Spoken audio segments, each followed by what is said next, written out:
I was standing in front of the bedroom mirror, adjusting the collar of my blouse, when Esme's voice came from downstairs. She was explaining something to the florist, and even through the closed door, I could hear her displeasure at the tone and arrangement of the flowers. My sister-in-law always spoke as if the whole world was obliged to second-guess her wishes, and when it didn't, she felt entitled to be annoyed. Today was Cornelius's 38th birthday, and Esme decided to have a reception at our house. She didn't ask my opinion, just announced at breakfast one day that she'd invited 20 people and that I wouldn't mind helping with the arrangements, of course. When I tried to clarify the details, she waved her hand and said that everything was already taken care of and that I would just have to make sure that the guests didn't enter my part of the house. My part of the house was a bedroom on the second floor and a small living room next to it. The rest of the space had long been considered Esme's territory, even though the house belonged to me. After my husband died 10 years ago, I'd thought Cornelius would move in, but he'd stayed, and then he'd brought his wife, and gradually I'd found myself a guest in my own home. The florist, from the sounds of it, had finished his work and left. I went downstairs and saw that the living room had been transformed into the semblance of a showroom. White lilies and roses stood in tall vases, creating an air of solemnity that seemed excessive for a family birthday party. Esme checked the arrangement of the furniture, moving the chairs a few centimeters to one side or the other. "Sybil, can you make sure the silver is polished to a high shine?" She turned to me, not lifting her eyes from the bouquet, which she was adjusting for the third time. There was a familiar note in her voice that I had learned to recognize in our 5 years together. It was the tone of a man giving instructions to a servant. "Of course, Esme," I said, heading toward the kitchen. "And make sure there are no streaks on the knives. There will be people paying attention to such details tonight." I walked into the kitchen, where forks and knives were already on the table. The silver shone so brightly that it reflected the light of the chandelier, but I took a soft cloth and began rubbing each item anew. Esme tended to find faults in the work I'd already done, and I didn't want to give her a reason to reprimand me. 10 minutes later, she appeared in the kitchen and inspected my work meticulously.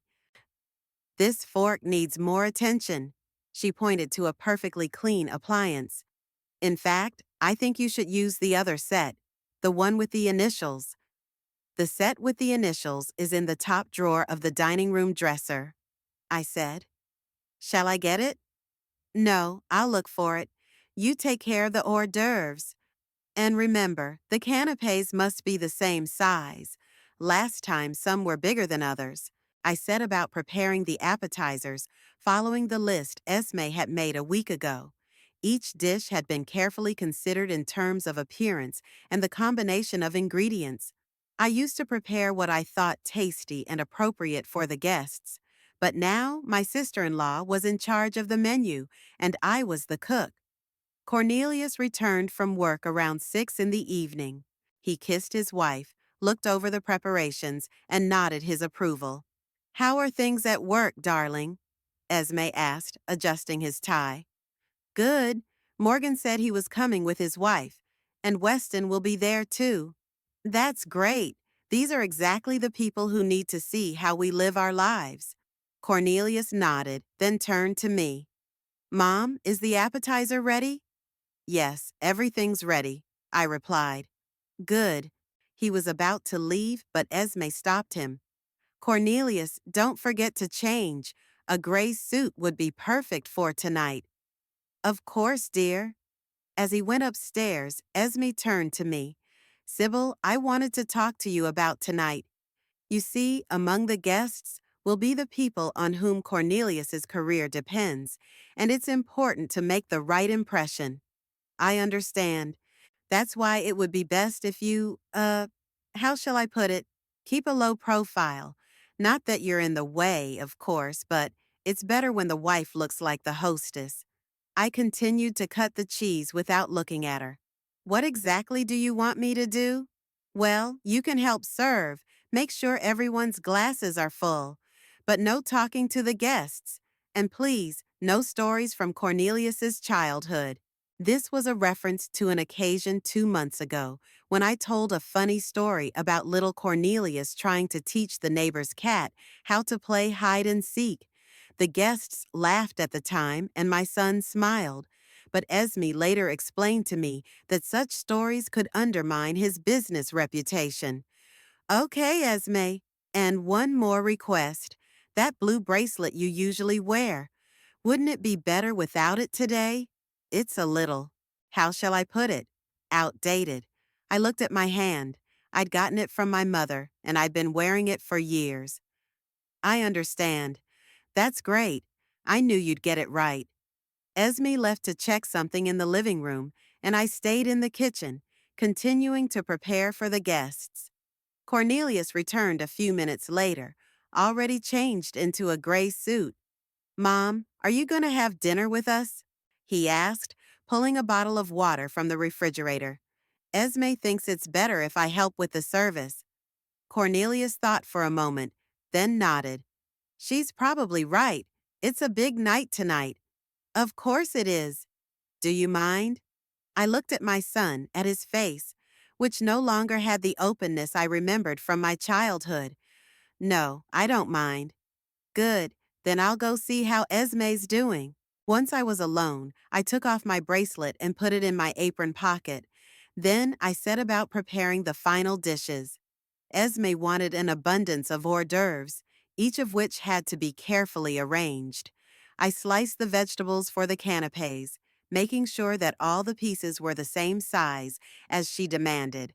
As I prepared the treats, I remembered how we used to have parties in our house. My husband would help me shop, Cornelius would set the table, and I would prepare the dishes our family loved. Guests didn't come to appreciate the decor or make business impressions, but just to have a good time. I was a hostess then, not a servant in my own home. At about 7:30, Esme reappeared in the kitchen. She was wearing the elegant black dress with the pearl necklace she had received as a gift from Cornelius last Christmas.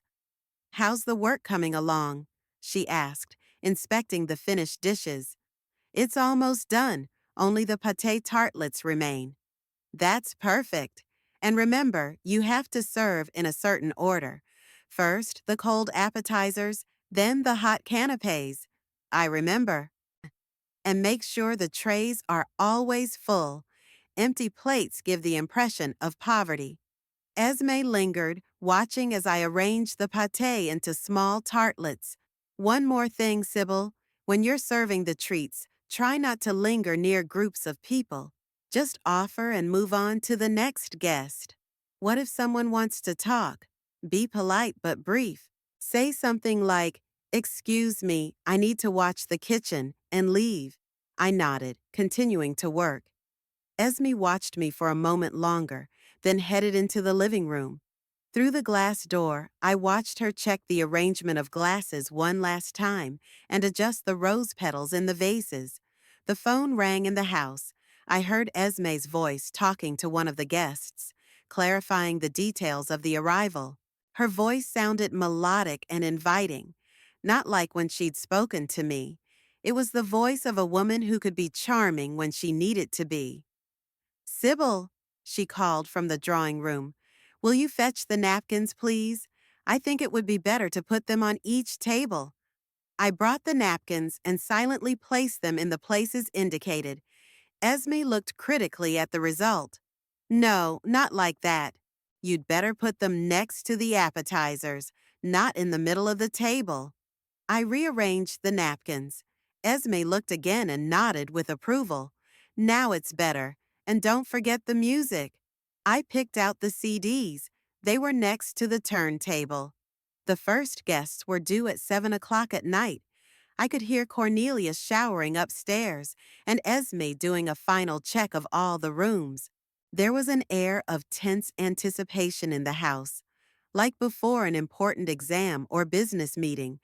After adjusting my apron and checking that everything was ready, I picked up the tray of appetizers and prepared to greet the guests in the role my sister-in-law had assigned me. In my own home, I was to be the invisible helper, making sure everyone was happy and not drawing attention to myself. At 7 o'clock that evening, the doorbell rang, and I heard Esme hurrying toward the front door, fixing her hair and smoothing her dress as she went. Her heels tapped a quick rhythm on the hardwood floor, and there was a sense of anticipation in the sound of her finally being able to present herself as the impeccable mistress of the house. Morgan, Priscilla, how wonderful that you were the first to arrive. Esme's voice was 2 octaves higher than usual, taking on that special sweetness she reserved for important guests. I looked out of the kitchen and saw an elegant middle-aged couple. Morgan was a tall man with a neat beard and expensive glasses, and his wife Priscilla was dressed in a beige suit that certainly cost more than I spent on clothes in a year. Esme hugged her like they were close friends, though I knew they had only met a few times at corporate events. "What a beautiful house!" Priscilla exclaimed, looking around the living room. "Esme, you have impeccable taste. Oh, that's so sweet of you." Esme laughed happily. "I've been working on the interior for so long, wanting to create an atmosphere where people would feel comfortable and cozy." I went back to the kitchen, not wanting to witness Esme taking credit for decorating the house that my late husband and I had spent 20 years designing. The color scheme of the living room, the arrangement of the furniture, even the paintings on the walls had all been chosen long before Esme came into our family. Cornelius came downstairs and joined the guests. I could hear him shaking hands with Morgan, discussing some work-related matter. Their voices sounded tense and businesslike, as if even at a house party they couldn't relax and just enjoy each other's company. Soon, several more couples arrived. Each new arrival was accompanied by enthusiastic cheers from Esme, who greeted the guests as if their arrival was the most joyous event of her life. She introduced herself as the lady of the house, talked about how long she had been preparing for the evening, and accepted compliments on the treats I had prepared. "Esme, these canapes are divine," I heard the voice of one of the women. "Oh, thank you. I tried so hard with the recipe," replied my sister-in-law. "The secret is in the special combination of spices." I pressed my lips together as I continued to prepare the hot appetizers. My mother-in-law had given me the recipe for these canapes, and I'd been making them for over 15 years. Esme had never even bothered to ask what I put in the filling. By the time I brought out the first tray of treats, the living room was full of people. Men in smart suits were discussing business while holding glasses of whiskey, and women in elegant dresses were looking around and exchanging news. Esme fluttered between the groups of guests, always in the center of attention, always ready to support any topic of conversation. "Let me introduce my mother-in-law, Sybil," she said as I approached one of the groups with a tray. "She's helping me with the household." A few people nodded politely at me, took the canapes, and immediately returned to the interrupted conversation. I had become part of the setting, an invisible servant who provided comfort but did not participate in the conversation. Moving from one group to the next, I watched Esme manage the evening. She always knew who to approach at the right moment, who to introduce to each other, what to bring up to keep the conversation going. Her skill in this could not be denied. She really knew how to be a hostess of a reception. "Cornelius has been talking so much about his work on the new project," she said to Morgan. "Weston is involved in the development, isn't he?" "Yes, we're working as a team," Morgan replied. "Your husband is very talented, Esme." "I've always known that," she smiled. "From the first day I met him, I saw potential in him." Cornelius blushed with pleasure. He looked at his wife with adoration, like a teenager who'd gotten approval from the most popular girl in school. I returned to the kitchen for another batch of appetizers and found Esme there, quickly fixing her makeup while looking in a small mirror. "Sybil, we need to get some more napkins and make sure there are no crumbs on the trays. It looks sloppy." "Oh, of course. And Mr. Weston prefers his whiskey without ice. Remember that and warn Cornelius." Esme disappeared as quickly as she had come, leaving behind a light scent of expensive perfume. I fetched napkins, wiped the trays, and returned to the guests. A group of women were gathered around the fireplace, discussing the latest news in Woodside social life. Priscilla was talking about the charity fair that was to be held next month. Esme, you must attend, she said. Women in your position have a duty to support such causes. Oh, of course, Esme exclaimed. I'd love to help. Maybe I could organize a raffle or something. That's wonderful. You have such taste, such a sense of style. I'm sure you'll come up with something special. Esme glowed with pleasure. Participation in the social life of the city was a way for her to assert her status, to show that she belonged to a certain circle of people. She collected such invitations like a schoolgirl collects stickers. Each new one was proof of her social success. I offered appetizers to the men standing by the window. They discussed politics and the economic situation, occasionally switching to work-related topics. Cornelius actively participated in the conversation, trying to impress his co-workers.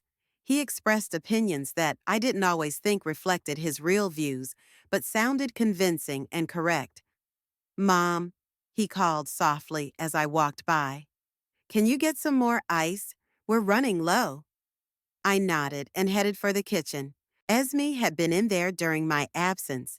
The table was littered with open packages of new food, and there was a dirty plate in the sink. She'd obviously had a quick bite of something between appearances in the living room. As I fetched the ice, I noticed Esme showing one of the guests the framed photographs on the mantelpiece. Most of these photos had been taken long before her arrival in our home. Wedding pictures of Cornelius as a child, family trips, birthdays, but Esme talked about them as if she had witnessed them all. And this is Cornelius getting his degree from the university, she said, pointing to a picture of my son standing next to me and my late husband. We were so proud of him that day. The woman who was shown the photos nodded politely, unaware that Esme didn't meet Cornelius until 3 years after his graduation. As the evening wore on, I noticed that the tension in the house was building imperceptibly, like atmospheric pressure before a thunderstorm. Esme was becoming more and more demanding in her instructions, more and more frequently finding occasions to criticize my actions. Sybil, she whispered as she passed the kitchen, Mr. Weston has been complaining that his glass has been empty for 10 minutes. We must keep a closer eye on the guests. I'll be right with him. In fact, try to be more inconspicuous. You stand around people for too long when you offer treats. I pressed my lips together but said nothing. Over the years of living with Esme, I had learned not to react to her remarks, knowing that any response could be interpreted as disrespect. By 9 o'clock that evening, all the guests had gathered in the parlor. Cornelius made a short speech, thanking everyone for taking the time to come.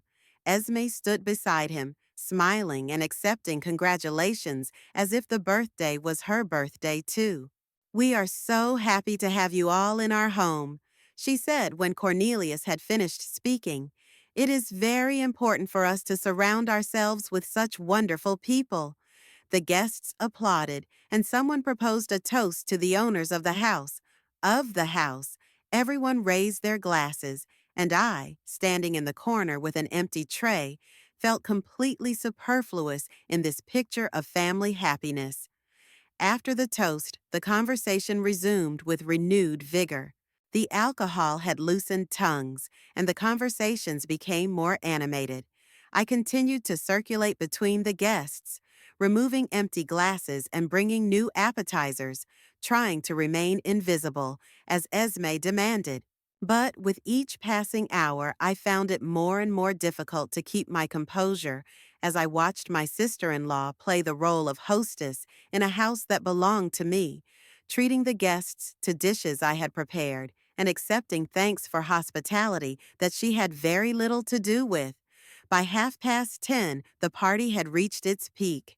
The guests had relaxed, The alcohol had loosened their tongues, and conversations had become more lively and frank. The women gathered around Priscilla, who told an amusing story about her recent trip to Europe, and the men by the fireplace discussed the prospects for a new business project involving several woodside companies. I noticed that Esme was becoming increasingly nervous. She was fixing her hair more often, constantly looking around the room to make sure everything was going according to plan, and her smile was beginning to look strained.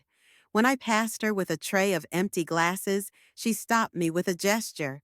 "Sybil, bring more napkins, and check to see if there are any more hot canapes in the oven." I nodded and headed for the kitchen, but Esme appeared a minute later. "You forgot to wipe the table," she said, pointing to the barely visible condensation drips. "Guests might come in here, and the kitchen needs to look spotless. I'll wipe it down. One more thing. When you serve drinks, try not to reach across the guests. It looks clumsy."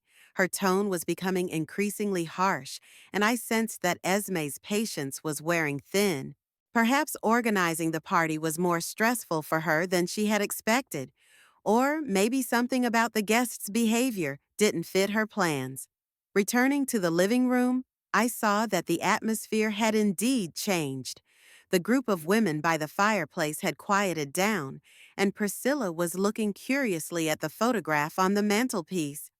"Esme, who is that in the picture next to Cornelius?"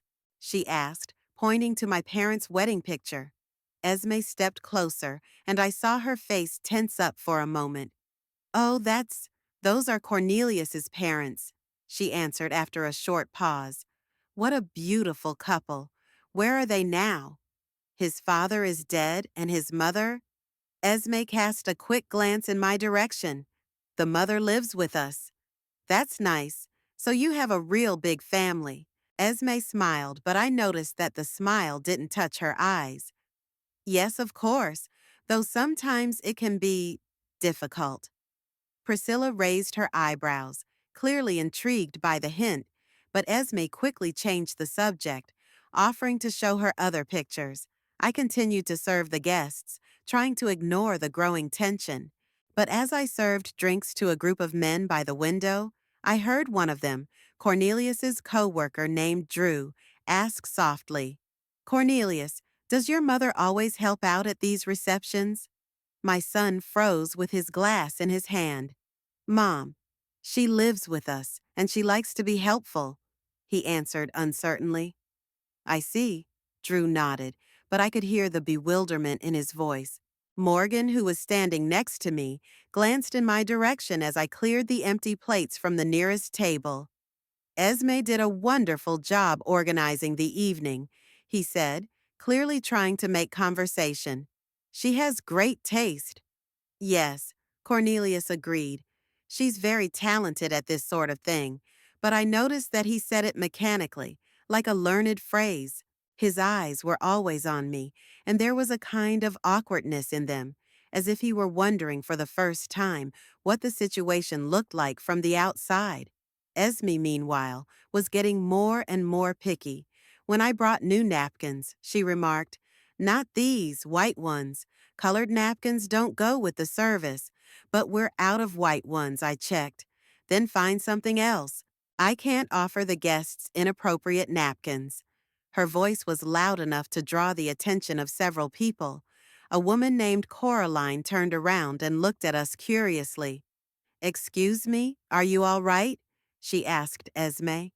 "Oh yes, of course." Esme instantly switched to her usual cordial tone. "Just finalizing some details with Sybil." Coraline nodded, but continued to watch our interaction.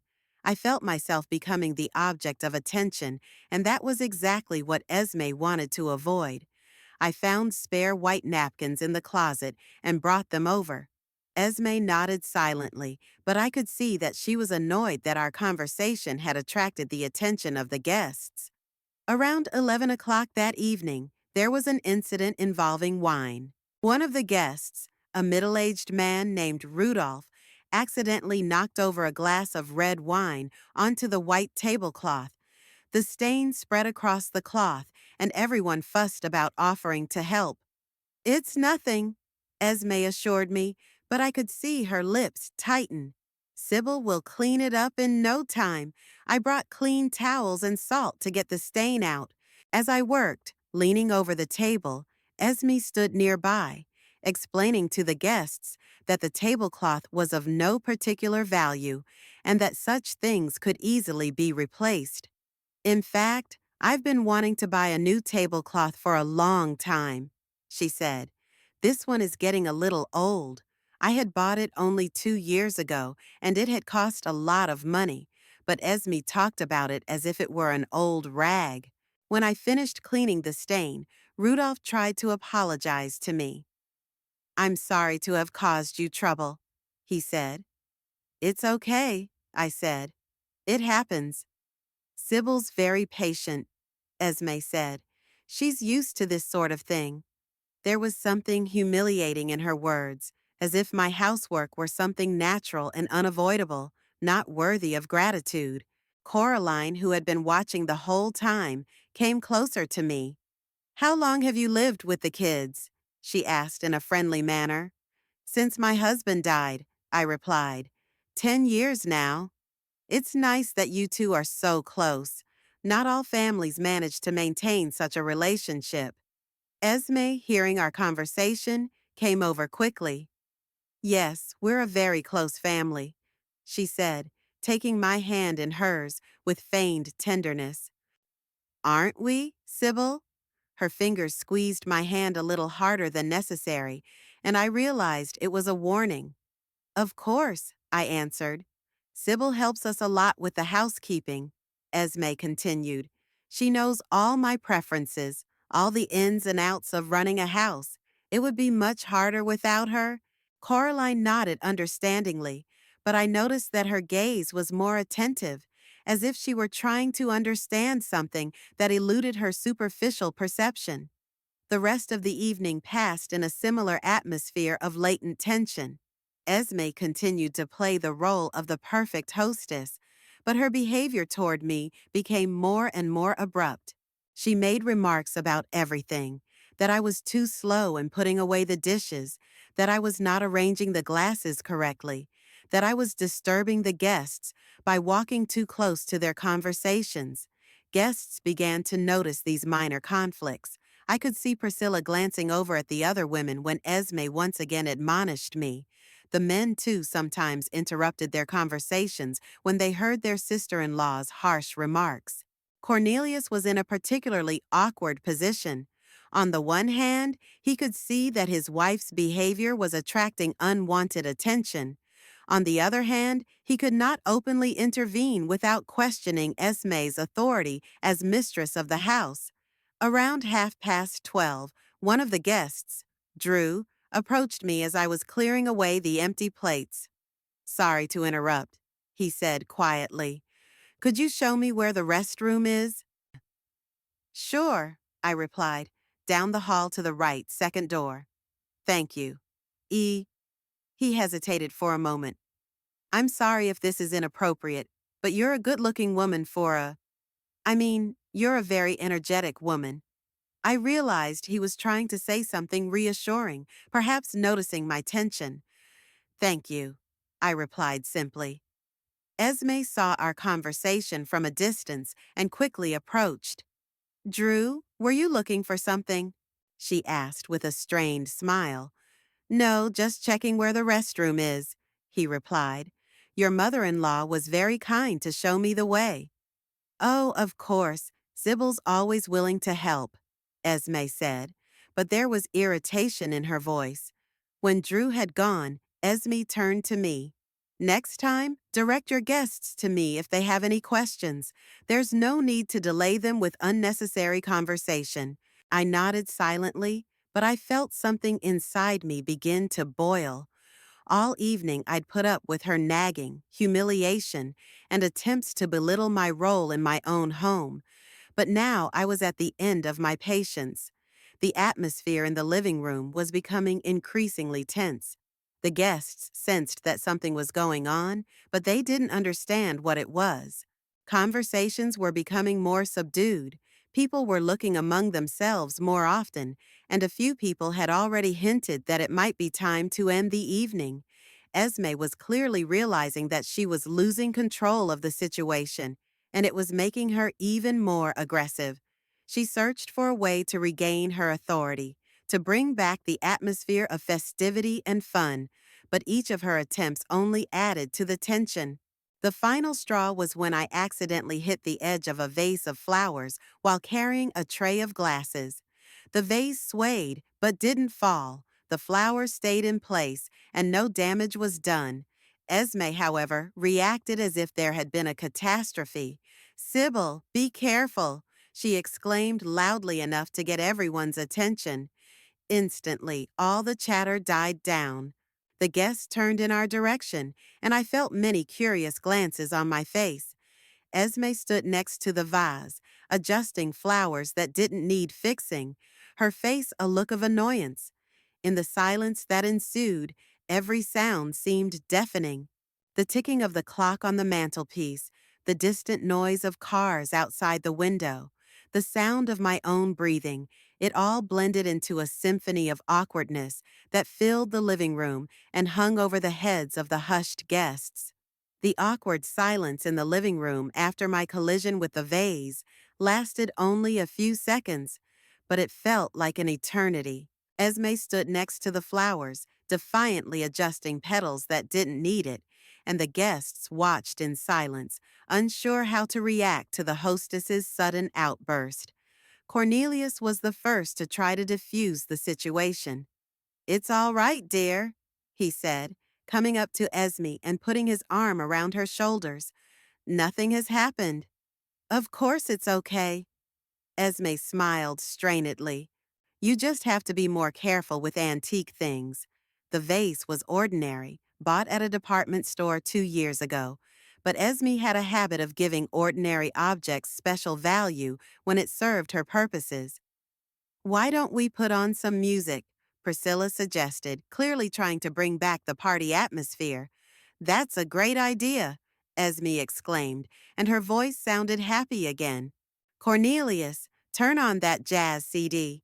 While my husband fiddled with the record player, my sister-in-law came to me. "Sybil, could you get some more mineral water, please? And try not to hit the furniture this time," she whispered so that only I could hear. I headed for the kitchen, feeling my face burning with shame and growing anger. No one had ever humiliated me so publicly in my entire life, and the fact that it was happening in my own home made the situation even more painful. In the kitchen, I stopped at the sink, trying to pull myself together.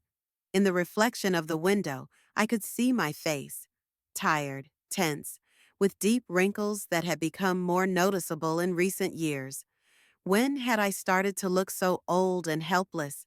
When had I allowed myself to become a servant in my own home?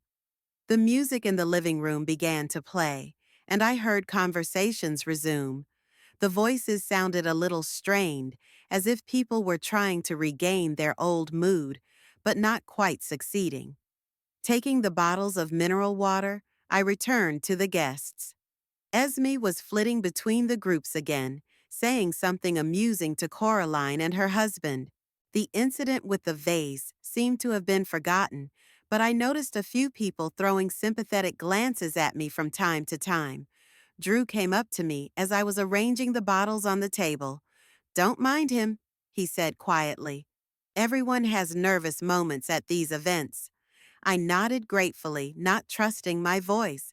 His kindness was especially precious at this moment. "Mom's doing fine."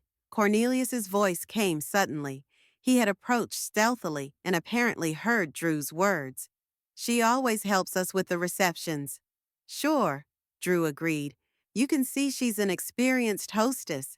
Cornelius smiled, but I could see the worry in his eyes. Perhaps he was beginning to realize that Esme's behavior was out of line. The next half hour passed relatively quietly. The guests gradually relaxed. The music created a more casual atmosphere, and it seemed as if the evening might end without further incident.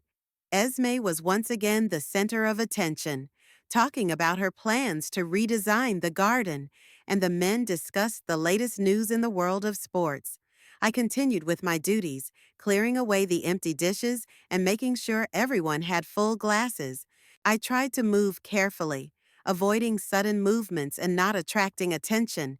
But the more I tried to become invisible, the more I felt the humiliation of my position. Around 1:45 in the morning, something happened that changed the entire course of the evening. Esme walked away from the group of women and toward the fireplace, where a large mirror stood. She was fixing her hair when she suddenly turned around sharply and looked intently at her neck. Wow. "Where is my necklace?" she asked, a note of panic in her voice. The conversations gradually died down, and everyone turned to look at her. "What necklace, dear?" Cornelius asked. "The pearl one, the one you gave me for Christmas." Esme groped her neck frantically. "I was just wearing it, I remember." The guests became agitated. Several people began to examine the floor around where Esme was standing, suggesting that the necklace might have broken and fallen. "Don't worry." Cornelius tried to reassure her. "We'll find it. Maybe it fell somewhere around here." "No." Esme shook her head. The clasp was secure. It couldn't have just fallen off. Her voice grew more and more shrill, and I could see the guests looking at each other. Some of them began to glance at their watches, clearly anxious to get away from the unpleasant situation. Esme looked around the room, and her eyes stopped on me. Something dangerous was burning in them. "Sybil," she said slowly, "have you seen my necklace?" "No," I answered. "I haven't seen it." "That's strange." Esme took a step in my direction. "You've been walking around the room all evening, cleaning, serving. You might have noticed if it had been lying around." "I would have told you if I'd seen it," I replied, feeling my heartbeat quicken. The atmosphere in the room became tense. The guests watched our conversation in silence, and in their gazes I could read a growing realization of what Esme was getting at. "Or maybe," her sister-in-law continued, her voice as cold as ice, "you didn't just see the necklace, you took it." The air in the room seemed to thicken. Several women gasped, and the men froze with their glasses in their hands. "Esme," Cornelius began, but his wife interrupted him. "No, Cornelius, I must find out." She came close to me. "The necklace can't have disappeared by itself." And Sybil was hanging around the guests all evening. She could have easily stolen it when no one was looking. "I didn't take your necklace," I said, trying to remain calm. "You didn't?" Esme grinned. "Why don't we check it out?" "Esme, stop it." Cornelius tried to intervene, but his voice sounded uncertain. "No." Sister-in-law raised her voice. "I have a right to know where my necklace is. It was an expensive gift." She reached sharply into the pocket of my apron. I backed away instinctively, and Esme shoved me in the shoulder. "Stay where you are. If you didn't take anything, what are you afraid of?" The shove was strong enough to send me reeling. A few of the guests shrieked in surprise, and Drew stepped forward as if to intervene. "That old dumbass took my necklace off my neck," Esme yelled, pointing her finger at me. "She thought no one would notice, but I saw the whole thing." The room exploded with shouts of outrage and surprise. Priscilla clasped her hand to her breast. Coraline's eyes went wide, and the men spoke all at once, trying to understand what was happening. Cornelius was instantly at his wife's side. "Mother, how could you?" There was pain and disappointment in his voice. "Esme is right. The necklace couldn't just disappear." I looked at my son, his face contorted with anger and shame, and I couldn't believe what was happening. He had sided with his wife without even trying to find out the truth, without even asking my side of the story. "Cornelius," I began. "No, Mom." He raised his hand. "That's enough. You've put us in a terrible position in front of our friends." Esme stood beside him, a look of triumph on her face. She had accomplished what she wanted. She had humiliated me publicly and forced her own son to stand up to his mother. The guests were silent, not knowing how to react to the family drama they had witnessed. Some averted their eyes, obviously feeling uncomfortable, while others watched the events unfold with curiosity. At that moment, something in me finally snapped. Years of humiliation, neglect, and silent patience had turned to cold rage. I looked at Esme, at her triumphant face, and said quietly, Esme, are you sure you want to continue this conversation in front of the guests? Of course, she exclaimed. Let everyone know the truth about what is going on in this house. Good, I nodded. Then let's really talk about the truth.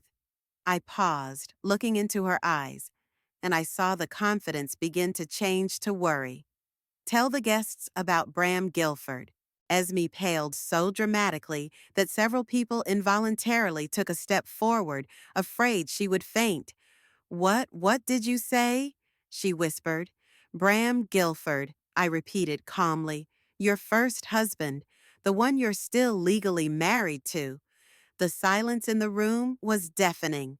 The guests froze, disbelieving their ears, and Cornelius stared at his wife with growing horror. Esme? His voice trembled. What is she talking about? His daughter-in-law opened and closed her mouth like a beached fish, but could not utter a word. Perhaps you could tell our guests how you married Bram Guilford 12 years ago in Austin? I continued nonchalantly. And how the divorce was never finalized? Priscilla gasped and clamped her hand over her mouth. Morgan frowned, clearly trying to comprehend the significance of what he was hearing. Drew shook his head with an expression of utter bewilderment. That means, I said, looking directly at Cornelius, that your marriage to Esme is null and void. Legally, you're not even married. Esme swayed suddenly and grabbed the back of the chair. Her face turned a gray-green hue, and it looked like she was about to faint. It's, it's not true, she whispered. She's lying. I have my papers, I said calmly.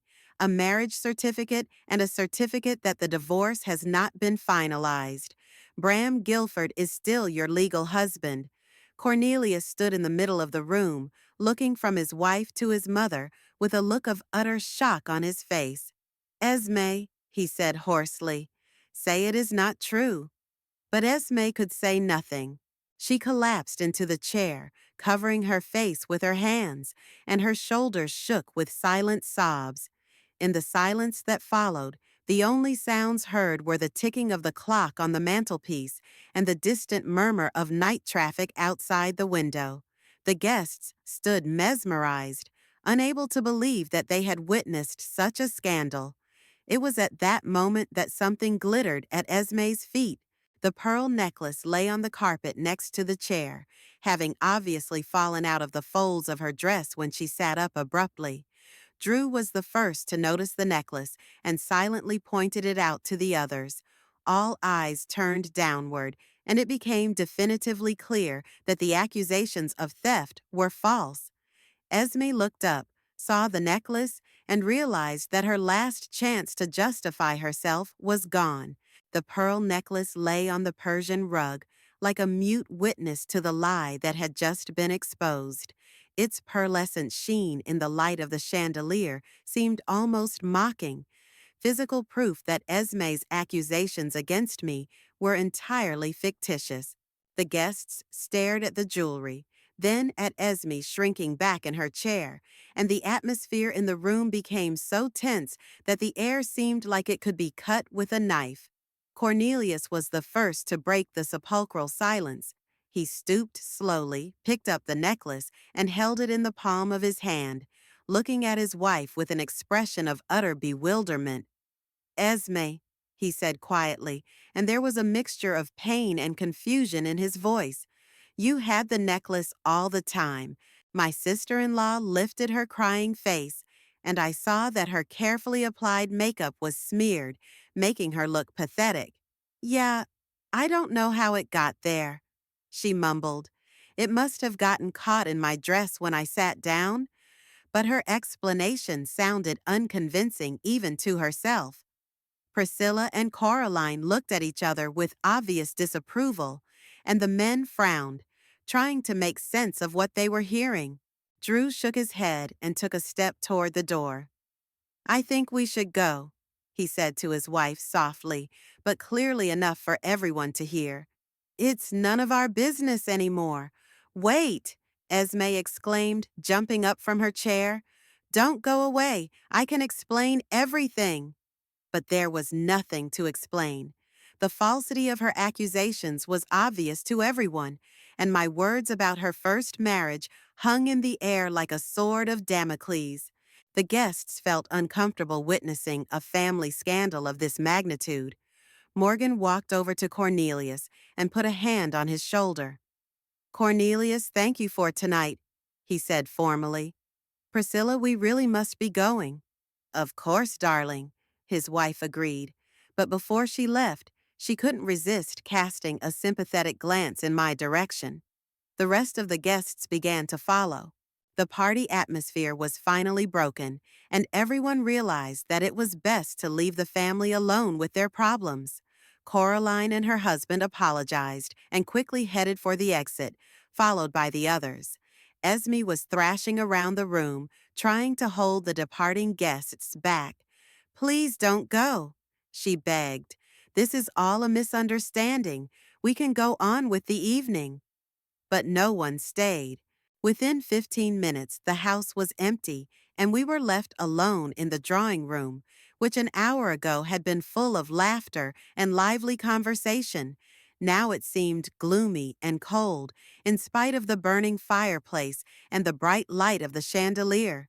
Cornelius stood in the middle of the room, with the necklace in his hand, looking at Esme and obviously trying to gather his thoughts together. His face was as shocked as if the ground had fallen from under his feet. "Esme," he began slowly, "what did Mother mean about her first marriage?" Esme sank down on the couch and covered her face with her hands. It's it's hard to explain," she whispered. "Try," Cornelius said, a note of steel in his voice. "We have time." I stood by the fireplace, watching the scene with a strange sense of satisfaction. Years of humiliation and neglect poured into this moment of truth when the masks finally fell away and the truth came to the surface. "I was young," Esme began, without raising her head. "I was only 22 when I married Bram. It was an impulsive act." "And then what happened?" Cornelius asked. We separated after a year. Bram went to California, and I stayed in Texas. We barely spoke to each other. Dantitas. But no divorce papers?" Esme was silent, and that silence was more eloquent than any words. "Oh my God." Cornelius sank into the chair across from his wife. "Is it true? We're not officially married?" "Technically, yes," Esme whispered. "But that doesn't mean anything. Bram's long gone from my life. I don't even know where he is now." "But you're still legally married to him," I intervened calmly. "And all these 5 years you've been deceiving my son." Esme raised her head sharply and looked at me with hatred. "And you," she exclaimed. "How did you know that? Have you been spying on me?" "I hired a private detective," I answered without emotion. "A year ago, when you began to be particularly active in my house." Cornelius looked at his mother. "You knew about this for a year, and you didn't say anything?" "I hoped Esme would tell you the truth," I answered. But she kept pretending. "I was gonna get a divorce," Esme screamed. "I just didn't know how to find Bram." "In 5 years?" Cornelius shook his head. "In 5 years you couldn't find a way to get a divorce?" Esme realized that her excuses sounded lame. She stood up and walked over to her husband, trying to take his hand. "Cornelius, please listen to me. When we met, I was so in love, so happy. I was afraid that if you found out about Bram, you'd leave me." And instead of trusting me, you decided to lie, he said, pulling his hand away. It wasn't a lie. It was an oversight. A lapse? Cornelius's voice rose. Esme, you made me live in a false marriage for 5 years. All our friends, co-workers, relatives, everyone thought we were husband and wife. But we are husband and wife, she exclaimed desperately. At least in our hearts. Isn't that the main thing? No, that's not the main thing. Cornelius jumped up from his chair and began to walk around the room. The main thing is honesty, trust, and you lied to me from the beginning. I watched this scene with mixed feelings. On the one hand, I felt satisfied that the truth had finally come out and Esme had gotten what she deserved. On the other hand, it pained me to see my son suffer, even if he deserved it by his own behavior. Esme tried one more time to approach Cornelius. Honey, I understand that you're upset, but we can fix this. I'll find Bram, get a divorce, and we'll get married for real. For real? Cornelius stopped and looked at his wife. What's been going on all these years? A game? A play? No, it was real love. You know how much I love you. Do I? There was bitterness in Cornelius's voice. I thought I did. But if you could lie about one thing, what else have you lied to me about? Esme turned even paler, and I could see that those words had hit the mark. Apparently, the secret with the first marriage wasn't the only lie in their relationship. What about tonight? Cornelius continued. You accused my mother of stealing in front of all our friends, and I took your side. He turned to me, and I saw shame in his eyes. Mom, I'm sorry. I should never have doubted you. It's too late to apologize, I said coldly. You chose a side without finding out the truth. I know, and I'll regret it for the rest of my life. Esme realized she was losing her husband and made a desperate attempt to turn the situation around. Wait, she exclaimed. What if this was all a setup? What if Sybil found this information on purpose to destroy our marriage? Cornelius turned slowly toward her. What do you mean by that? She's never loved me, always jealous that you were married, that you had a life of your own. Maybe she even planted the necklace at my feet. The absurdity of this accusation was so obvious that I didn't even bother to respond. Cornelius also shook his head. Esme, stop it. You're only making things worse. But listen to me. She grabbed his sleeve. Don't you see? She's destroying our family. This is her revenge for making me mistress of the house.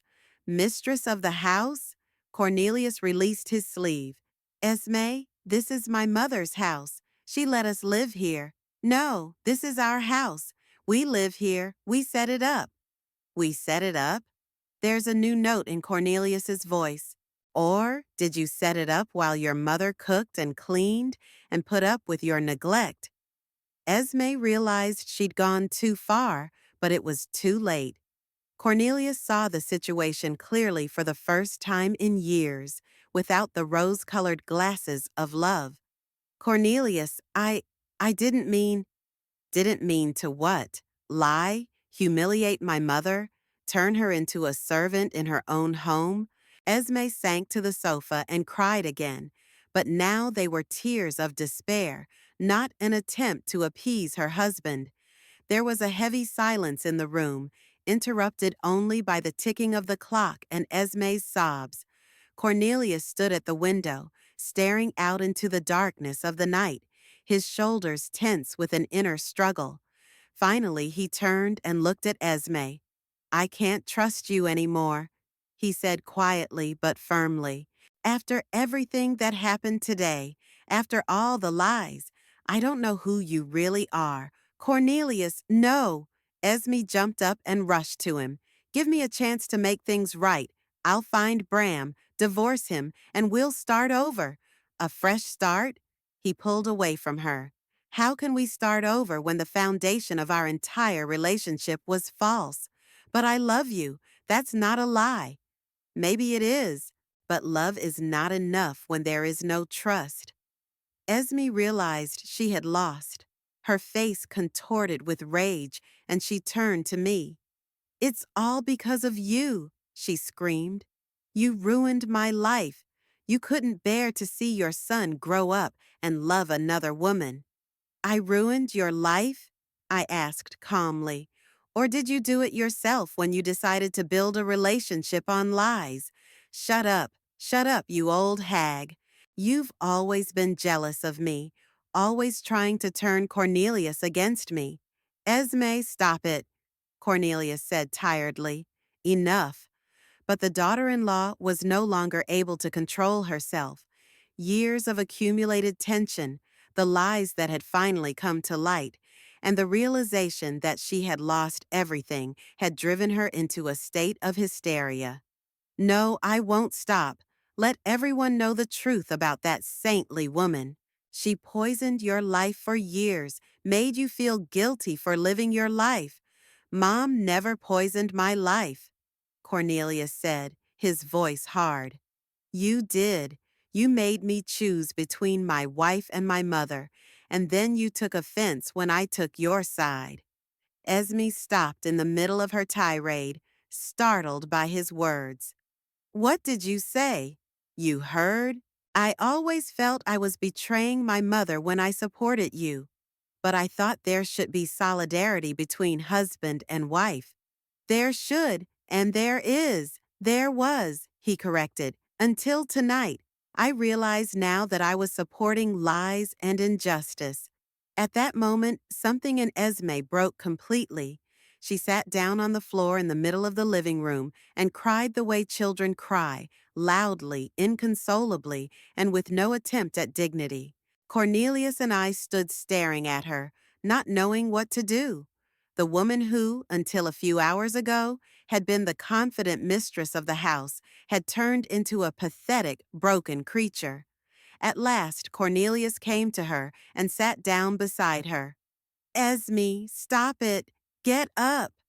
She raised her weeping face. "What will happen to us now?" she whispered. Cornelius was silent for a long time, looking into her eyes. "I don't know," he said at last. "I honestly don't know." The next few days passed in a heavy atmosphere of silence and mutual recriminations. Esme locked herself in her bedroom, coming out only to get something from the refrigerator or to use the bathroom. Cornelius walked around the house like a lost man, trying to talk to his wife through the closed door, or sitting for hours in the living room, staring at one point. I continued to run the household, cooking and cleaning as if nothing had changed, although the atmosphere in the house had become so tense that the air felt thick and heavy. On Monday morning, when Cornelius had gone to work, Esme finally came downstairs.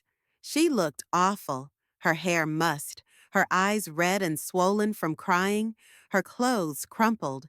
She walked into the kitchen where I was making breakfast and stopped in the doorway. "Are you happy with yourself?" she asked hoarsely. I didn't turn around, continuing to stir the scrambled eggs in the pan. "I was just protecting myself, Esme." "Protected?" She laughed, but it was bitter and devoid of mirth. "You ruined my life out of revenge." "Your life was ruined by lies," I replied calmly. "I simply told the truth." Esme walked to the table and lowered herself into a chair. For the first time in all the years we'd known each other, I saw her truly broken, without masks or pretense.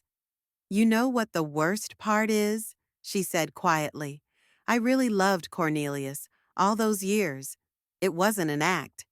"Maybe," I agreed. "But love based on deception is doomed." "And your love for your son?" Esme raised her head and looked at me. "Wasn't it selfish? Didn't you want him to be your little boy all his life?" That question made me stop and think. Perhaps there was some truth in what she said. Perhaps I really didn't want to share my son with another woman, but that didn't justify years of humiliation and lies. I wanted him to be happy, I said finally. Really happy, not living in a world of illusion. And do you think he's happy now? I didn't answer because I knew Cornelius was far from happy now. But sometimes you have to destroy false happiness in order to build something real. Esme sat in the kitchen for a few more minutes, then got up and headed upstairs. An hour later, I heard sounds that suggested she was packing. Drawers were sliding in and out, something was falling to the floor, and muffled sobs could be heard. By lunchtime, Esme came down with 2 suitcases. She was dressed in a traveling suit and looked more put together than she had in the morning, though the tears were still visible on her face. I'm leaving, she announced, setting the suitcases by the front door. Where to? I asked. To my sister's in Memphis, for now, until I figure out what to do next. We stood in the hallway, 2 women who'd lived under the same roof for 5 years, but who'd never gotten along. Now that the conflict had reached its peak and the decision had been made, I suddenly felt something akin to pity for Esme. Will you tell Cornelius? I asked. I'll leave a note. I don't want to go through all this again. Esme took a pen and a piece of paper from the phone table and scribbled a few lines quickly. Her handwriting was sprawling and nervous, not at all like the neat handwriting she used to write shopping lists. Give him this, she said, handing me the note. I took it without reading it. It was a personal relationship between husband and wife, one that I didn't want to interfere with any more than I already had. Esme, I said as she took hold of the handles of the suitcases. She turned around. Get a divorce from Bram, for your own sake. My sister-in-law nodded without saying a word. Then she opened the door and walked outside, where a cab was waiting for her. I watched from the window as the driver loaded her suitcases into the trunk, as she got into the back seat, as the car pulled away from the house and disappeared around the corner. The house is suddenly quiet. Not the silence that had filled it the last few days, heavy and tense, but different, peaceful and quiet. I walked through the rooms, feeling the atmosphere change. Esme's things were gone, expensive knickknacks from the shelves, fashion magazines from the tables, perfume bottles from the bathroom. It was as if the house breathed a sigh of relief. Cornelius returned home around 6 in the evening. He noticed Esme's absence at once, maybe by the silence, or maybe he sensed it with some sixth sense. Where is Esme? He asked, coming into the living room. I held out the note to him. Cornelius read it, and his face grew even more grim. What is she writing? I asked. That she'd gone to her sister's, that she needed time to think, and that, he stammered, that she would never forgive you for what you'd done. We stood in the living room where the ill-fated party had been held only a few days before, silent. Cornelius crumpled the note and threw it into the fireplace, where the rest of the wood was burning. Are you satisfied? He asked suddenly. With what? That you ruined my marriage. There was a bitterness in his voice that cut to the heart. I realized that despite all the revelations, despite Esme's lies, Cornelius still blamed me for the breakup. I didn't destroy your marriage, I said quietly. You didn't have a marriage. It was an illusion. An illusion? Cornelius turned to me with fury in his eyes. We may not have been legally married, but we loved each other. We were building a life together. On a lie, I reminded him. So? He waved his hand.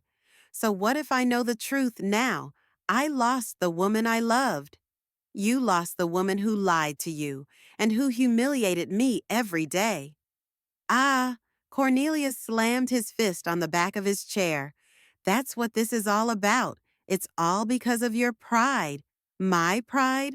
I felt my anger rising again. Cornelius, she turned me into a servant in my own house. She accused me of stealing in front of all your friends. She was upset, confused. She was cruel and deceitful, and you sided with her without even trying to find out the truth. Cornelius turned away, unable to find anything to say. We both knew it was true. But you could have talked to me alone, he said at last.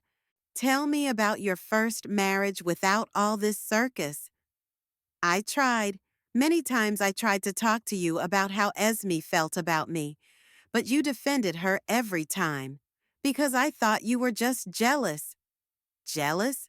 I shook my head. Of the woman who lied to you for 5 years? Cornelius sank into a chair and covered his face with his hands. When he spoke again, his voice shook. I don't know what to believe now. Everything I thought was real. It was all a lie. I walked over to him and sat down on the arm of the chair. Son, I know you're hurting, but isn't it better to live in a world of illusions? Sometimes illusions are all we have, he whispered. No, you have a real life, a real future. You just have to find the strength to build it. Cornelius lifted his head and looked at me. I saw so much pain in his eyes that my heart squeezed with pity. Mom, he said quietly, I realize I was wrong about you. All those years I let Esme. I turned a blind eye to a lot of things. Yes, you did. But she was my wife. I thought I had to support her. Supportive, yes, but not at the expense of other people, and not at the cost of the truth. We sat in silence for a long time. It was beginning to get dark outside the window, and I got up to turn on the light and make dinner. But as I reached the door, Cornelius called out to me. Mom, he said, and there was something new in his voice. What's gonna happen now? I mean, to us? I turned around and looked at my son. It was a fair question. What would really happen to us after everything that had happened? Would we be able to rebuild our relationship? Or would the rift that had grown between us over the years be too deep? I don't know, Cornelius, I answered honestly. I need time to think. Do you want me to move out? It's your decision. The house is big enough for the two of us. But you don't trust me anymore. I thought about what he said. Trust? Yes, trust had been broken. Cornelius had chosen to side with Esme when I needed his support the most. He stood up to his own mother, believing false accusations. Trust has to be earned again, I said finally. Would I have that opportunity? I looked into his eyes and saw genuine remorse. Maybe this crisis had really opened his eyes to a lot of things. Maybe something good would come out of this nightmare. We'll see, I replied. For the next few days we lived cautiously, like two strangers forced to share the same space. Cornelius tried to be more attentive, helping with the shopping, washing dishes after dinner, asking if we needed help. But there was still a wall of mistrust and mutual grievances between us. I thought a lot these days. I thought about what had happened, about my role in the story, about the future, and gradually it came to me that I no longer wanted to live in that house. Not because I couldn't forgive my son. Forgiveness would come with time. And not because I was afraid of Esme's return. I doubted she would ever come back after all that had happened, but because I realized that I needed to live my own life, not to exist in the shadow of other people's relationships. All these years I had been adapting to other people, subordinating my needs to their desires, turning myself into a convenient addition to someone else's life. First, my husband's life, then my son's, then my daughter-in-law's. Where was my own life? Thursday night, as we dined in an unusual silence, I announced my decision. Cornelius, I'm going to move. He choked up and stared at me. Where? I'm going to get an apartment. Somewhere downtown. But why? His voice was shaking. Mom, if it's because of everything that's happened, I'm ready to make it right. I swear to you. It's not punishment, son. It's a necessity. What necessity? The house is yours. You have the right to live here. I do, I agree, but I don't want to. Cornelius put down his fork and looked at me carefully. Explain, please. I'm 67 years old, I began slowly. I've lived most of my life for other people. For your father, for you, then adjusting to Esme. And somewhere along the way, I got lost. But I need you. No, Cornelius, you need to learn to live on your own, and I need to remember who I am without being a wife or a mother or a free housekeeper. His son was silent, digesting what he had heard. Finally, he nodded. When? Next week I'll start looking for an apartment. And the house? The house is still yours. Either you sell it or you live here. It's your decision. Cornelius nodded again, but I could see that he was having a hard time accepting my decision. Maybe he was hoping that we could rebuild our relationship, that things would go back to the way they were before Esme came along. But there was no going back. We had both changed too much to go back to our old roles, and it was for the best. I went to bed that night with a feeling I hadn't experienced in years. It was a sense of anticipation, of waiting for something new and unknown. For the first time in years, I was going to live for myself. And it scared me, but at the same time, it made me happy. Friday morning, I woke up feeling like life had finally moved on. Birds were chirping outside my bedroom window. The sun was shining through the curtains, and even the air felt fresher and lighter.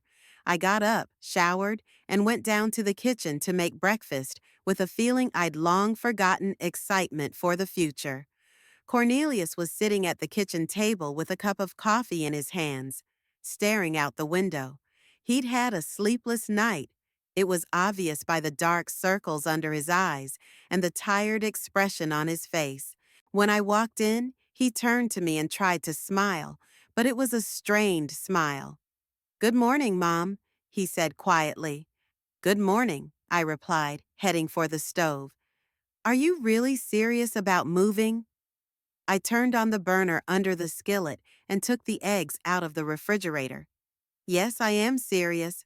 But why the rush? Maybe we should wait a little while until things settled down. Cornelius, I turned to him, nothing's going to settle. What happened has changed everything, and that's not a bad thing. It's necessary. He set the cup down on the table with such force that the coffee spilled. Necessary? Mom, we can make things right. Esme's gone. We can go back to the way things used to be. The way things used to be? I cracked an egg into the pan and heard it sizzle in the hot oil. What was it like before, Cornelius? You mean when I cooked and cleaned and did the laundry and you took it for granted? I never took it for granted. Yes, you did. We both know that. I broke the second egg. And when Esme came along, you were relieved that she was the woman of the house and I was your assistant. Cornelius stood up and walked over to me. I didn't realize it was like that. I thought you were happy to help us. Happy? I looked at him. Cornelius, when was the last time you asked me if I was happy? When you were interested in my plans, my desires, my dreams. He opened his mouth to answer, but closed it immediately. We both knew the answer was never. I thought your greatest joy was taking care of your family, he said finally. Maybe it was once, but people change, Cornelius, even mothers, and I'm tired of being just a mother and nothing else. I turned off the stove and put the eggs on plates. We ate breakfast in silence, each of us immersed in our own thoughts. Cornelius glanced at me every now and then, as if trying to find an argument that would make me change my mind. After breakfast, I told him I was going into town to look at apartments. Cornelius jumped up from his seat. I'm coming with you. Why? I want to make sure you pick a safe neighborhood. And anyway, maybe when you see the apartments they offer, you'll realize that home is better. I shook my head, but I didn't argue. Let him go if he wanted to. Maybe it would help him accept the inevitability of my decision. We left for the city around 11 in the morning. Cornelius drove tensely, glancing at me every now and then. I looked out the window at the familiar streets of Woodside and thought about how long it had been since I'd been downtown just for myself. For the past few years, all the trips had involved shopping for a house or accompanying someone from the family. The first apartment we looked at was in an old brick house on Main Street. 2 rooms, small kitchen, tall windows overlooking a small park. The realtor, an older woman named Ruth, showed us the rooms with professional enthusiasm. "It's a very quiet neighborhood," she said. "Lots of older people who appreciate the quiet, and there's a bus stop nearby if you need to get anywhere without a car." Cornelius frowned, looking at the peeling paint on the walls and the old plumbing in the bathroom. "Mom, this place needs work," he whispered in my ear. "And anyway, the apartment is very small. Where will you put your things?" "I don't have many things I want to take with me," I answered. The second apartment was more modern, in a new complex on the outskirts of the city. It was spacious, well furnished, but impersonal and cold. Cornelius clearly approved of it more. "This is different," he said. "It even has a gym and a pool for the residents." But I didn't like it. Too much like a hotel room, lacking soul and character. The third apartment was in a Victorian house that had been converted into an apartment building. The rooms were small but cozy, with original wooden floors and moldings on the ceiling. The living room window overlooked an old church with a tall bell tower. "A very intelligent people live here," Ruth said. "Artists, retired teachers, writers. The house has a small library in the basement, which is used by all the residents. I loved the atmosphere of the place. The house breathed history, yet was well maintained and comfortable. The kitchen was tiny, but enough for one person. The bedroom overlooked a yard with old oak trees." "Interesting," I said, and Ruth smiled, realizing she'd snagged a potential tenant. "Mom, are you kidding?" Cornelius looked around the small kitchen. "You can't cook in here, and the ceilings are so low." "I don't need a big kitchen," I said. "I'm not going to have receptions. What if I want to have a visit, or other relatives? Then we'll meet at the restaurant." Cornelius was silent, apparently realizing that I really did plan to live differently. We looked at a few more apartments, but the Victorian remained my favorite. As we drove home, Cornelius made one last attempt to talk me out of it. "Mom, listen, I understand that you're upset about everything that's happened. And you're right. I didn't act right. But let's try to fix it without resorting to such drastic measures." "How?" "Well, we can talk more. I'll ask your opinion more often, ask you what you're doing. We can go to the theater together or travel." I looked at him sadly. He still didn't understand. "Cornelius, it's not that you don't pay enough attention to me. It's that I've lost myself, and I need to find myself again, alone. But a family has to stick together. It should when it's good for everyone. But our relationship has become toxic. You've turned into a selfish man who takes caring for granted. And I've turned into an uptight woman who's afraid to speak her mind." Cornelius gripped the steering wheel harder. "I'll change. Maybe. But I need to change too. And for that, I need space." We drove the rest of the way in silence. At home, Cornelius locked himself in his office, and I went up to the bedroom and began to unpack. It was more difficult than I'd expected, not physically, but emotionally. Every single thing was linked to a memory. The dress I'd worn to Cornelius's wedding, the books my husband and I read together, photos from family trips, jewelry given on various occasions. It was all part of my life, but did I need it in my new one? I decided to take only the essentials. Everyday clothes, a few favorite books, pictures of my parents and husband. I'd leave the jewelry for Cornelius to give to his future wife if she came along. I'd leave the furniture too. It wouldn't fit in the small apartment anyway. In the evening, when I was putting the selected things into my suitcase, Cornelius came into the bedroom. He looked at the half-empty shelves and the open suitcase, and his face contorted with pain. "Mom, please," he begged. "Let's at least try. A month, 2 months. If things don't work out, then you'll move out." "No, Cornelius, I've made up my mind. But I'll miss you." His voice trembled, and I saw tears in his eyes. My heart shook, but I held on. "I'll miss you too, but that doesn't mean we have to live together. What if you need help? If you get sick? Then you'll come and help, like a loving son should."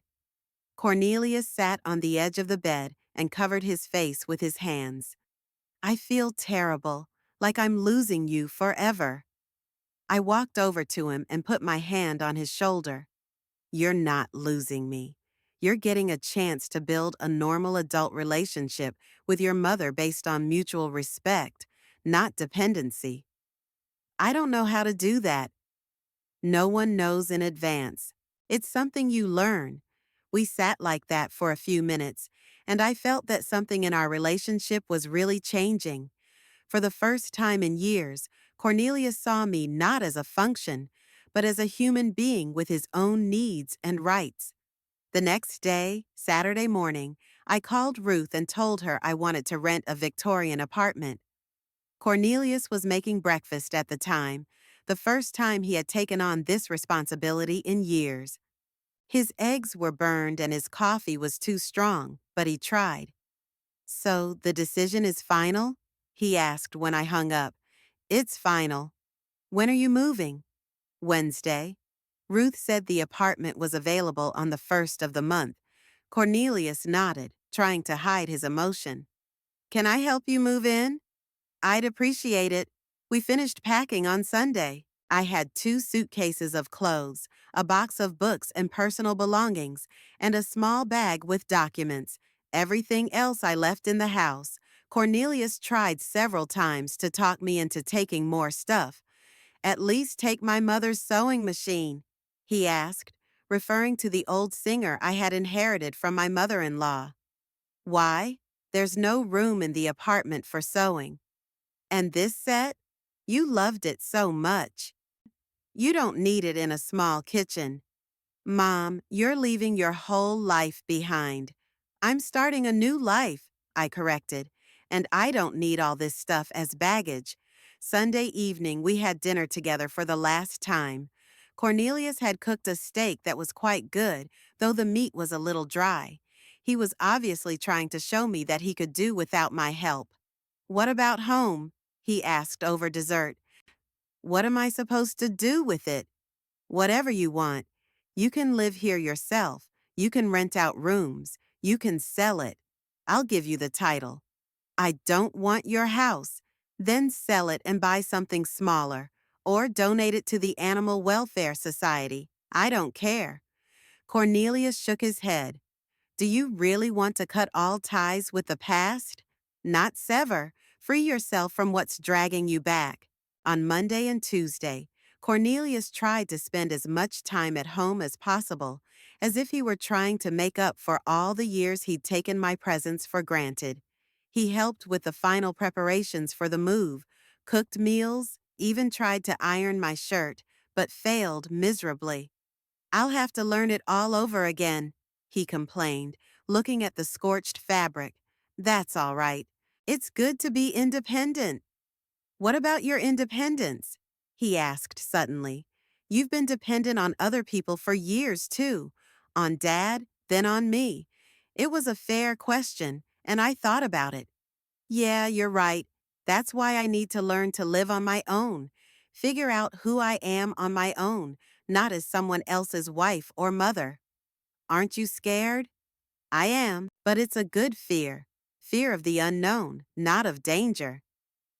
Tuesday night, Cornelius took me out to dinner at a restaurant. We went to a small Italian cafe where we used to have dinner as a family.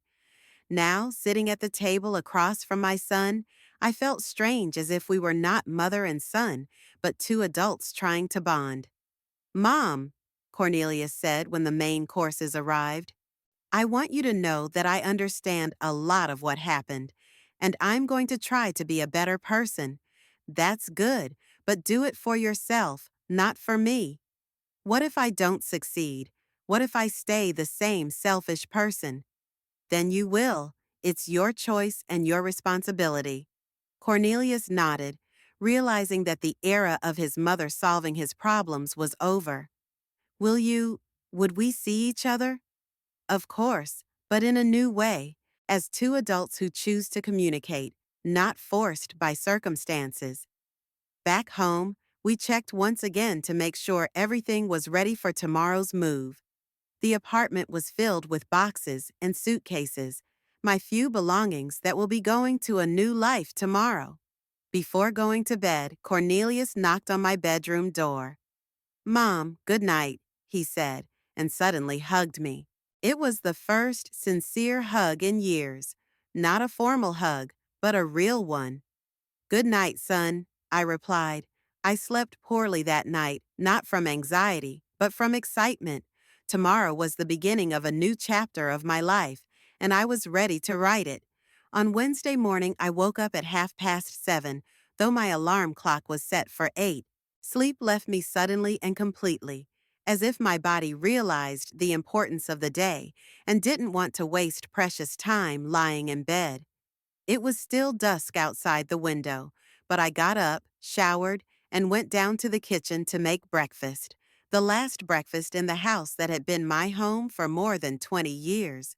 Cornelius was already sitting at the table with a cup of coffee, though he usually woke up later. He looked tired and confused. Apparently, he hadn't slept well either. The morning paper was on the table, but he wasn't reading it, just looking out the window at the gray October sky. "Good morning," I said, turning on the stove. "Good morning," he said, not turning around. "Are you sure you don't want something special for breakfast? In honor of, in honor of moving day?" "An omelet would be fine," I smiled. "You don't want to make the day more dramatic than it needs to be." But there was drama, though I tried not to show it. In every movement, in every glance at familiar objects, there was goodbye. This pan, where I'd cooked thousands of breakfasts. This is the table where we had dinner as a family. This was the view I'd seen every morning for so many years. But I didn't feel sad. There was something else, a lightness, like the feeling when you take off tight shoes after a long walk. The relief of finally being able to square my shoulders and breathe. "What time will the loader be here?" Cornelius asked, cutting the omelet. 10 o'clock. Ruth said we could be at the apartment by 11. "I'll take the day off, help you get settled." "That won't be necessary. There's not much stuff. I can manage on my own." "Mom," he looked at me pleadingly, "let me do something to help. Please." I nodded, realizing that he needed to feel useful on this difficult day. After breakfast, we carried the boxes and suitcases out into the hallway. How little stuff I had. My whole life fit into a few boxes. It was both sad and surprisingly liberating. Most people accumulate items as a memento of years gone by. But I, on the other hand, was getting rid of anything that connected me to the past. At 9 o'clock in the morning, the doorbell rang. It was Priscilla, Morgan's wife, the same one who had been present at the unfortunate party. Cornelius opened the door, and I could see that he was embarrassed, not knowing what to say. "I'm sorry to disturb you," Priscilla began. "I wanted to speak to Mrs. Creswell." "Of course, come in," I said, stepping out into the hallway. Priscilla appeared to be an elegant middle-aged woman with attentive gray eyes. She looked at the boxes by the door and realized she'd come at a bad time. "Oh, you're moving? Then I won't be staying long." "What brings you to me?" I asked, inviting her into the living room. Priscilla sat down on the edge of the couch with her purse in her lap and hesitated for a moment. "You see, after that party, after everything that happened, I couldn't stop thinking about you, about how you were wrongly accused." "It's in the past," I said. "Maybe. but I feel guilty that we all just walked away, leaving you to deal with the situation. I should have stepped in, said something in your defense. I looked at the woman with surprise. In a world where people prefer not to get involved in other people's problems, her willingness to apologize was unexpected and touching. Priscilla, you didn't have to do anything. It was a family matter. No, she shook her head. When a person is unjustly accused, it affects everyone present. We had to side with the truth. Cornelius stood in the doorway listening to our conversation, and I saw his face change. Perhaps for the first time, he was realizing what this whole situation looked like from the outside. How is Esme? Priscilla asked cautiously. She's gone to her relatives, Cornelius answered for me. She's thinking of divorcing her first husband. Her first husband. Priscilla nodded understandingly. And you, Mrs. Creswell, how are you coping? Very well, thank you. I'm moving into my own apartment today. What a wonderful idea, Priscilla exclaimed with genuine joy. Independence is a wonderful thing at any age. We talked for a few more minutes about nothing, but the main thing was said. Priscilla apologized for her inaction that evening, and I received confirmation that my reaction had been the right one. As she was leaving, she shook my hand and said, I wish you happiness in your new home, and if you need any support, you have my phone number. After she left, Cornelius was silent for a long time, looking around the empty living room. Even outsiders realized that something was wrong with us, he said at last. Outsiders sometimes see more clearly than relatives, I replied. The loader arrived exactly at 10 o'clock. A young guy named Bob quickly and carefully moved my things into his van. Cornelius helped him, trying to look businesslike, but I could see his hands shaking as he lifted the last box. All done, Bob announced. Shall we go? I turned around to the house one last time. It stood there, beautiful and well-maintained, full of memories of years gone by. But it wasn't my home anymore. Now it was just the house I had once lived in. Yes, let's go, I said. The drive to the new apartment took about 20 minutes.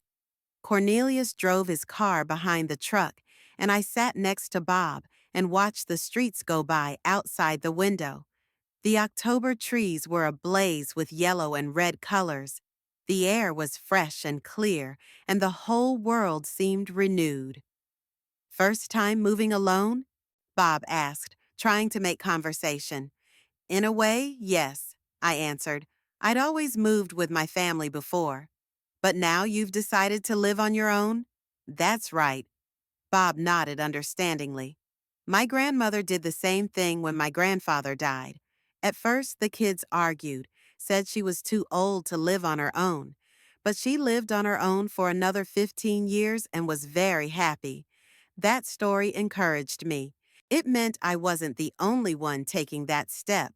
The Victorian house looked even more attractive than I remembered. The red brick, the white wood trim, the columned porch.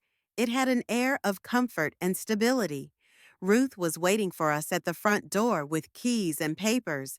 Welcome home, she said, handing me the keys. The word home sounded strange, but not unpleasant.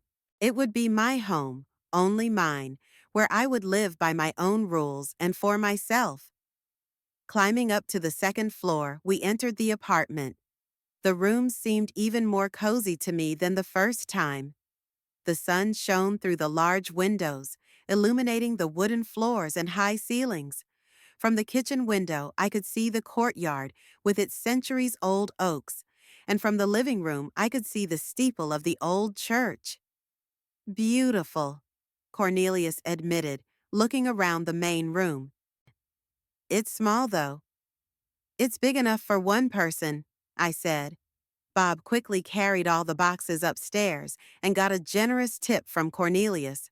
Ruth explained the house rules, showed me where the laundry room and the garbage cans were, and introduced me to her neighbor, a nice woman named Vivian, who lived downstairs and worked at the local library.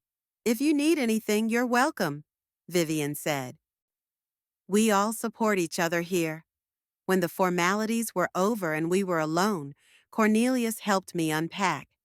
We worked in silence, each of us absorbed in our own thoughts. Clothes found their place in a small closet, books on shelves, photographs on the windowsill. Where will you eat? Cornelius asked, looking at the tiny kitchen. At the kitchen table, or in the living room if you like. And if guests come? What guests? I smiled. I don't know anyone in the neighborhood yet. Well, me, for instance, or other relatives. Then we'll eat at a restaurant, or you could bring your own food. Cornelius nodded, but I could see that it was hard for him to imagine such a social format. All my life, family gatherings had been at home, around a big table with lots of food. That would change now. By 3 o'clock in the afternoon, the main work was finished.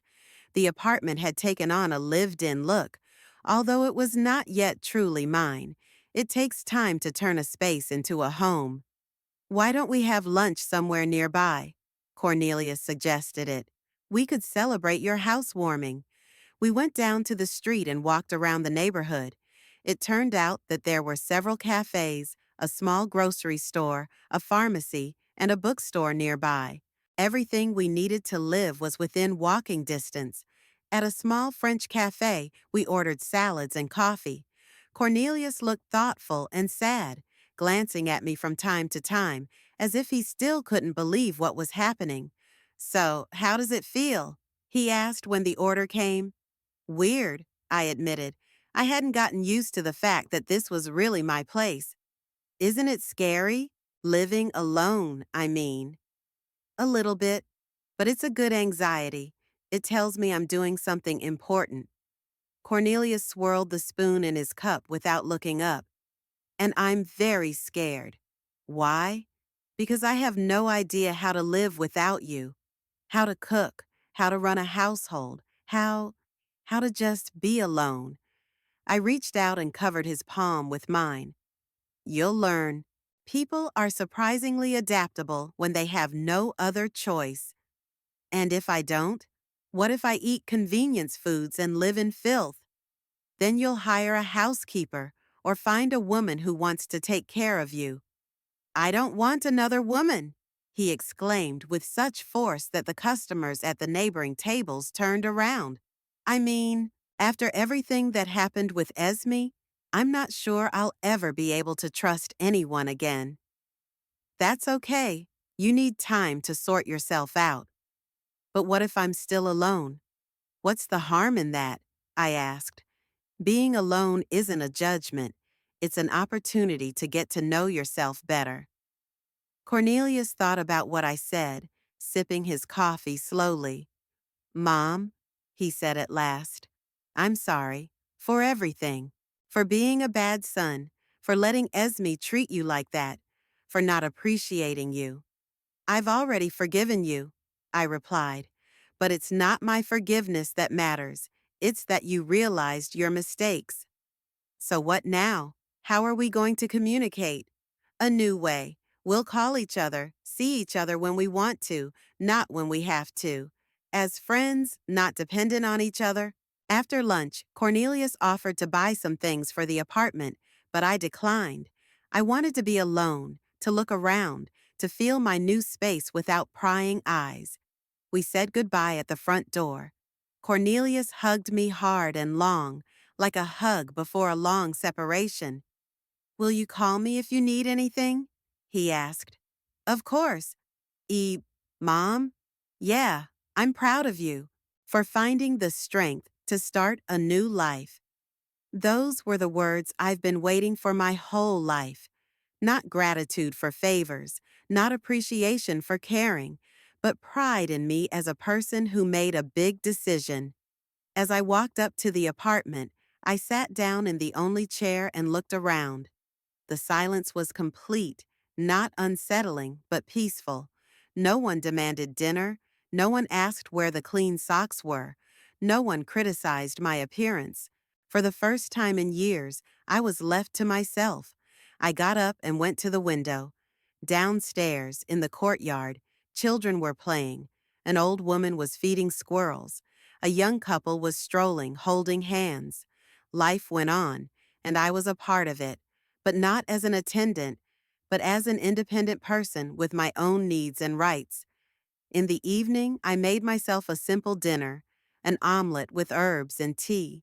I ate slowly, enjoying the fact that I could eat at my own pace, not worrying about whether there was enough food for others, whether the table was properly set, whether someone would like my choice of food. After dinner, I unpacked my books and arranged them on the shelves. Among them were volumes that I hadn't read in years because there were always more important things to do. Now I would have time for reading, for thinking, for all those things that make life richer. Before I went to bed, I went out onto the small balcony. The air was cool and fresh. The city was falling asleep. The first stars were lighting up. Somewhere far away, the windows of the house I'd left this morning were glowing. I wondered what Cornelius was doing now. How did he spend his first evening alone? But those were his problems, his choices, his life. And I had my own now, going to a new bed, a new room. In a new room, in a new life, I felt not fear or regret, but deep satisfaction. I had done what many never dare to do. I had broken the chains of addiction and chosen freedom. Tomorrow would be the start of my first full day of independent living, and I was ready for it.